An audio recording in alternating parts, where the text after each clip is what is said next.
Good morning, everyone. Today our topic is contracted pelvis. We come across so many times this entity contracted pelvis. So, what is this contracted pelvis?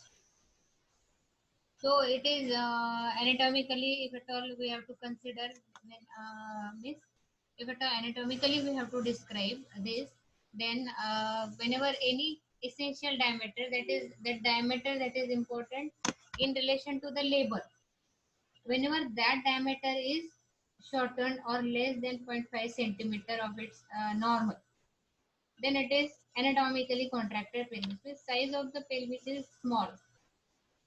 So, whenever the essential diameter in one or more plane is less or shortened, then it is contracted pelvis. Obstetric point of view, when we will see, then it is alteration in size and shape of the pelvis of sufficient degree as to alter normal mechanism of the labor. Means there is alteration in the size and shape or size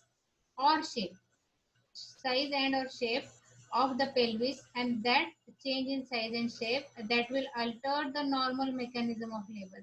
That will have impact on the mechanism of labor, and that will alter the course of the labor.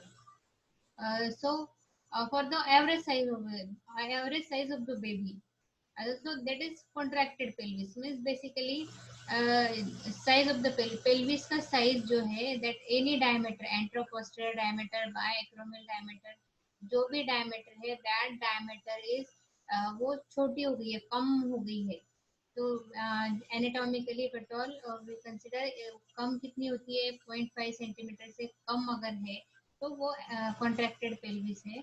But obstetric point of view से अगर consider करना है, तो size and shape दोनों भी, या दोनों में से एक कोई भी इतना कम है या तो इतना चेंज है कि normal mechanism of the labor, we had already seen the stages of mechanism of the labor. So whenever it is having impact on these mechanism of labor, and it will alter the course of this labor. Whenever the baby is of average normal size, then it is called as contracted pelvis. So variations in the female pelvis. Now we will see the various variations that are there in the female pelvis. So on the basis of shape of the inlet, the female pelvis is divided into four types. So on the basis of the shape of the inlet and a mid cavity and outlet, three parts are there. So depending on the shape of the inlet, this pelvis is divided into four categories. So the first one is gynecoid pelvis, anthropoid pelvis, android pelvis, and platypeloid pelvis. So these are the four types. So 50% of cases, if at all contracted pelvis is, we are come across, we are having the patient with contracted pelvis, then 50% cases are generally with gynecoid, 25% with anthropoid, and 20% with android pelvis, and 5% are with platypeloid pelvis. So this is the diagram. In diagram, you can see the difference in the shape of the inlet. In gynecoid, you can see, in android, you can see anthropoid and platypeloid. Here you can see this is somewhat oval. This is the change. Here is the, this is, you can notice properly. So what are the differences we can see in this all these types? So shape, inlet, cavity, outlet, what are the differences we will now study. So in inlet, first of all, we will see in inlet. So gynecoid pelvis. In gynecoid pelvis, it is slightly over in transverse axis. It is slightly oval in transverse axis, and in android it is heart shaped, and in anthropoid it is oval, and platypoloid it is oval in transverse axis. This is anteroposterior axis, oval in anteroposterior. So gynecoid slightly oval in transverse axis. gynecoid in transverse axis it is slightly oval, right? So this is oval, and this is in transverse axis it is oval. In anthropoid, this is anteroposterior axis it is oval. This is heart shape in android, right? This is in heart shape in android. And again, uh, anthropoid oval in anteroposterior, platypuloid transverse. So platypuloid, this transversely it is oval, and this is anteroposteriorly, right? This is anterior aspect, pubic symphysis. This is posterior aspect. So anteroposteriorly it is oval. So anthropoid is anteroposteriorly oval. This platypuloid is transversely oval. Again, this android is heart shaped, and this gynecoid is slightly oval in transverse axis. Means it is slightly oval, right? It is slightly oval in transverse axis. This platypuloid is much more oval in transverse axis. This is transverse axis, and this platypuloid is much more oval, and this is slightly oval. Gynecoid is slightly oval. So this is about the pelvic inlet of this all this type of pelvis. In mid pelvis, the cavity is shallow in gynecoid, while it is funnel shaped in and deep in android. And anthropoid may it is deep, and platypuloid it is also shallow. So side walls are straight in gynecoid.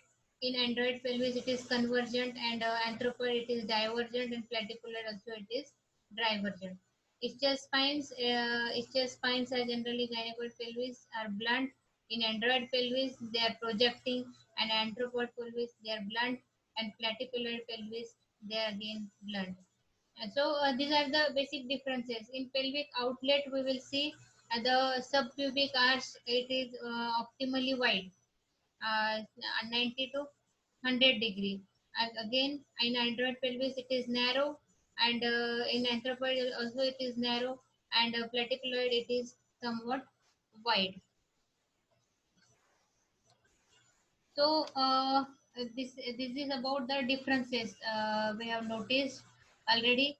Now, obstetric outcome in the pelvis. So diameter of the engagement is very important for the inlet point of view. Diameter is very important. So a cavity is important in aspect to internal rotation and outlet for the delivery purpose. So these are the differences, and these differences, whatever we had seen, that will having impact on the mechanism of the labor, and so that course of the labor. Whenever the pelvis is contracted, then there will be generally prolonged labor and obstructed labor will be there. So, causes of contracted pelvis. Now, we will look for the etiological factors or causative factors. Now, the first one is nutritional defects and environmental defects. So nutritional defects, minor variations are very common, but whenever the major variation is there, then it has to be looked for and it has to be evaluated. So major are rachitic and osteomyelitic pelvis. These are the different types. Basically, vitamin D deficiency is there, and so many changes occurs whenever there is vitamin D deficiency is there, so proper bone development is not there. So rachitic pelvis basically it is seen in early childhood age, and the bones are soft and unossified. So weight bearing capacity will be decreased. So there will be classical changes are there. So inlet will be pushed downwards and forwards in rachitic pelvis. In osteomyelitic pelvis, this is seen in generally adults. Vitamin D and calcium deficiency, if at all, is major. Then lack of exposure to sun rays is not there. If at all female is not exposing herself to sun rays, and vitamin D deficiency is there, then there will be softening of the bones, and so many changes will be there. So basically, what are the changes? So lateral pelvic wall, they are pushed inwards. Lateral wall will be pushed inwards, causing anterior wall to form the brick like, right? The lateral wall will be go inside, they will go inwards and they will take a shape of big चोच चोच के जैसा shape लेंगे because of the lateral wall क्या हो रही है अंदर जा रही है तो if at all lateral wall of the pelvis is going inside तो क्या होगा दोनों तरफ से अंदर जा रही है तो चोच के जैसे दिखेंगे पंछी की चोच दिखती है ऐसे पेल्विस दिखता है osteomalacic pelvis again second factor positive factors we are seeing second one is various diseases and injuries that are affecting the bones so basically fractures so many means basically vitamin D calcium deficiency भी रहती है but fracture of bone of pelvis fracture अगर हो रहा है या तो tumours है tuberculosis of any generally spine कभी कभी प्राइमरी साइट होती है ट्यूबरकुलोसिस के लिए तो ट्यूबरकुलोसिस हो रहा है अगर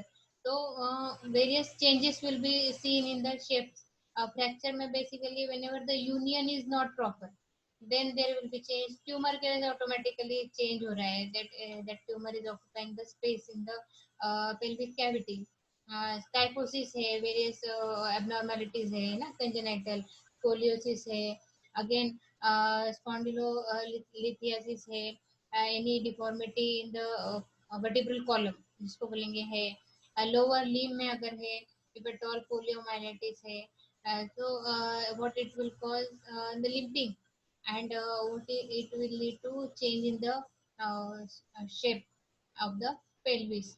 Any hip joint disease, so patient will have restricted movements and restricted activity, and again it will lead to change in the shape of the pelvis. Developmental defects may various types of developmental defects in the pelvis.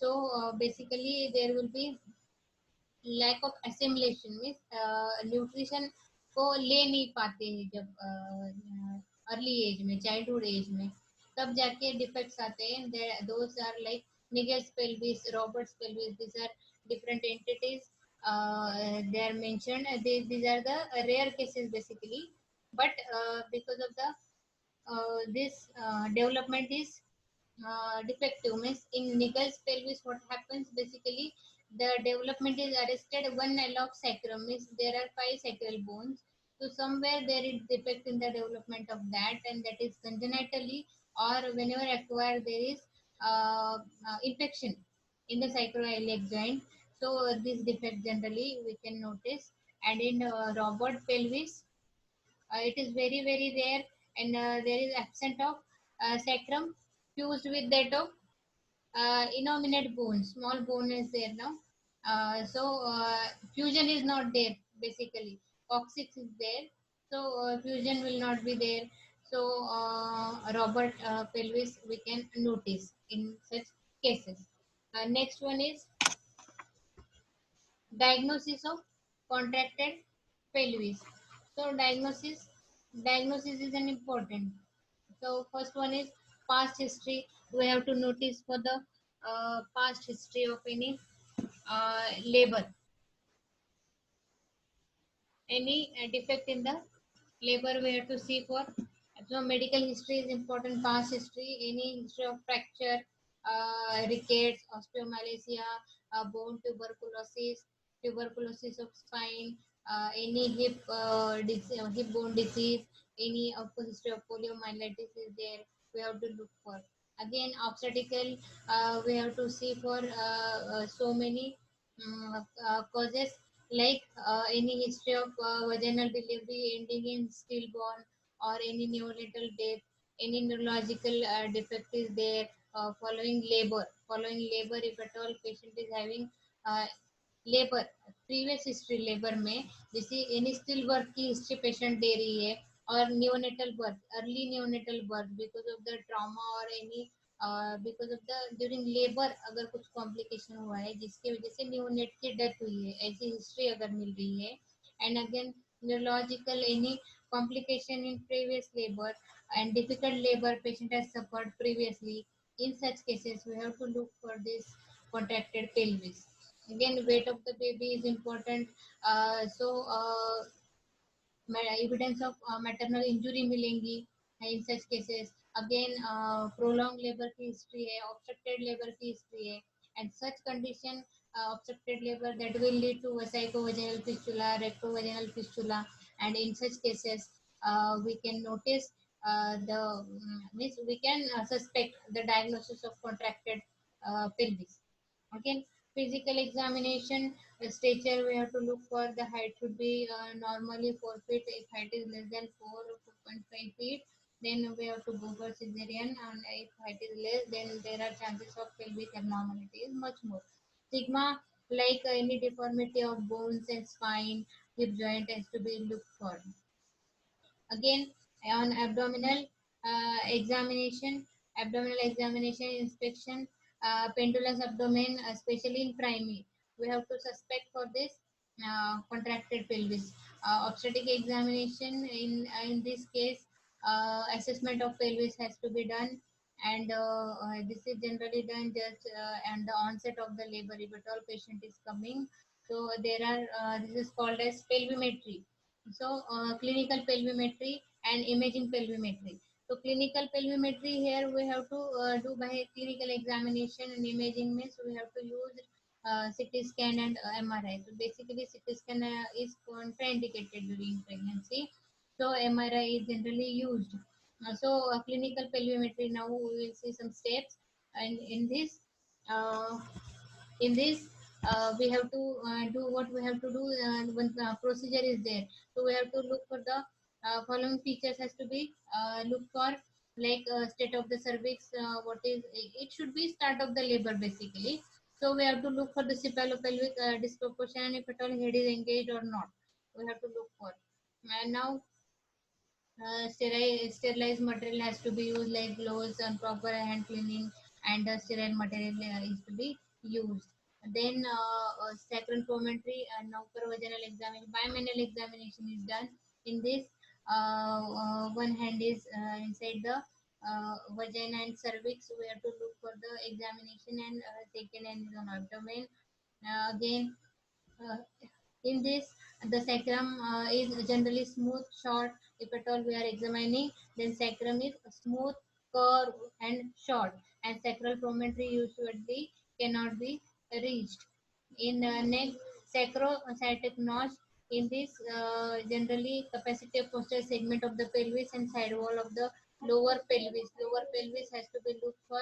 Ischial spine, they are generally small and everted. Ilopectoral lines, they are, if at all they are beaking, then suggestive of android feature. Ilopectoral line, where it is in lateral walls of the pelvis is going inwards. So it is making the shape like beak, चोच के जैसा. So to note this, any beaking is suggestive of android feature. Again, side walls, we have to look for any convergent or normal, they are parallel to each other, or there is side walls, then what is the gap between the two lateral walls. And posterior surface of the symphysis pubis has to be, it should be smooth and round curved. Angulation indicates, if at all any angulation is there, beaking is there, then it is an abnormality. So we have to look for the subpubic angle.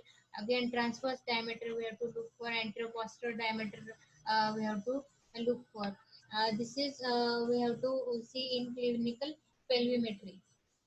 So this is about the contracted pelvis. If at all you are having any query, please mention in the comment box.